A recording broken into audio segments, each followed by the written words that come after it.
कभी कभी हम दूसरों का भला करने के चक्कर में अपना बुरा कर बैठते हैं। हम चाहते तो हैं कि दूसरों का भला हो, जैसे कि हम घर की सफाई करते हैं और हमें दिखता है कि पुराने कपड़े घर पर रखे हैं और किसी को हम दे देते हैं, लेकिन अगर हम उसे सही तरीके से नहीं देते हैं तो ये हमारी ऊर्जा डिस्टर्ब कर सकते हैं। दान देना वास्तव में महापुण्य का कार्य है और हमारी संस्कृति में इसे ऊंचा स्थान दिया गया है। लेकिन क्या आप जानते हैं, अगर दान सही विधि से ना दिया जाए तो अनजाने में वही दान आपके जीवन में रुकावट और मानसिक तनाव का कारण बन सकता है।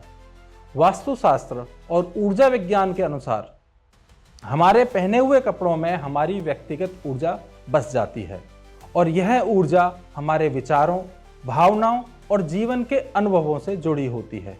जब हम वही कपड़े सीधे सीधे किसी और को दे देते हैं तो उन कपड़ों के साथ हमारी ऊर्जा का अंश भी आगे चला जाता है, या यूं मैं कहूं हमारा भाग्य भी उसी कपड़े में चला जाता है।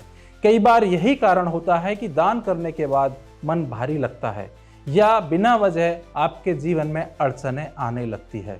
इसका अर्थ यह नहीं है कि दान करना गलत है। दान हमेशा शुभ होता है, लेकिन विधि के साथ किया गया दान ही पूर्ण फल देता है। इसका समाधान बहुत सरल है। जब भी आप पुराने कपड़े दान करने के लिए सोचें, कपड़े दान करने जाएं, तो उन कपड़ों को देने से पहले उन कपड़ों को एक बार नमक के पानी में कुछ देर भिगोकर रखें और फिर सुखा लें। नमक जितनी भी उसके अंदर, कपड़ों के अंदर एनर्जी है, चाहे वो पॉजिटिव है चाहे नेगेटिव है, उसको सोख लेता है, उस ऊर्जा को सोख लेता है और उस कपड़े के साथ आपकी ऊर्जा का संबंध टूट जाता है। इसके बाद किया गया दान शुद्ध होता है और पुण्य प्रदान करता है। एक बात और ध्यान देने योग्य है, कभी भी फटे हुए कपड़े या बहुत गंदे कपड़े आपको दान नहीं करने चाहिए। दान का अर्थ बोझ उतारना नहीं, बल्कि सम्मान के साथ देना होता है। जो चीज आप खुद पहनने में असहज महसूस करेंगे, वह किसी और को देना भी उचित नहीं माना जाता। अब एक विशेष लेकिन महत्वपूर्ण चेतावनी समझ लीजिए। अगर आपकी कुंडली के सप्तम भाव में गुरु बृहस्पति विराजमान है तो कपड़े कभी भी पूरी तरीके से मुफ्त में दान ना करें। ऐसे में सामने वाले से 1 या 2 रुपए का सिक्का अवश्य ले लें। यह सिक्का लेने से ऊर्जा का संतुलन बना रहता है और गुरु से जुड़े दोष उत्पन्न नहीं होते। यह कोई लालच नहीं है, बल्कि ऊर्जा एक्सचेंज का एक सिद्धांत है। दान करते समय भाव भी बहुत मायने रखते हैं।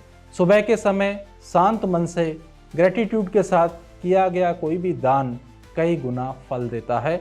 दान देते समय मन में यह ना सोचें कि आप कुछ छोड़ रहे हैं, बल्कि यह सोचें कि आप किसी के जीवन में सुविधा और सम्मान जोड़ रहे हैं। याद रखिए, दान का प्रभाव तभी शुभ होता है जब देने वाले का मन हल्का हो, विधि सही हो। शुद्ध दान जीवन में रुकावट नहीं, बल्कि आपके लिए रास्ते खोजता है।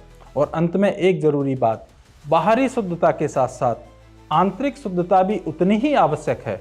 योग, ध्यान और सही जीवन शैली हमारे भीतर की ऊर्जा को स्थिर करती हैं, जिससे ऐसे उपाय और भी प्रभावी हो जाते हैं। अगर आप आध्यात्मिक जीवन के इन गहरे रहस्यों को समझना चाहते हैं तो बीइंग स्पिरिचुअल फाउंडेशन जैसे संस्थान के साथ जुड़ सकते हैं, जो आपकी ऊर्जा को बैलेंस करने में मदद करते हैं और आपके अच्छे साथी बन सकते हैं। दान करें लेकिन समझ के साथ, त्याग करें लेकिन संतुलन के साथ। यही सच्ची आध्यात्मिकता है। सदा स्वस्थ रहें, खुशहाल रहें। नमस्ते।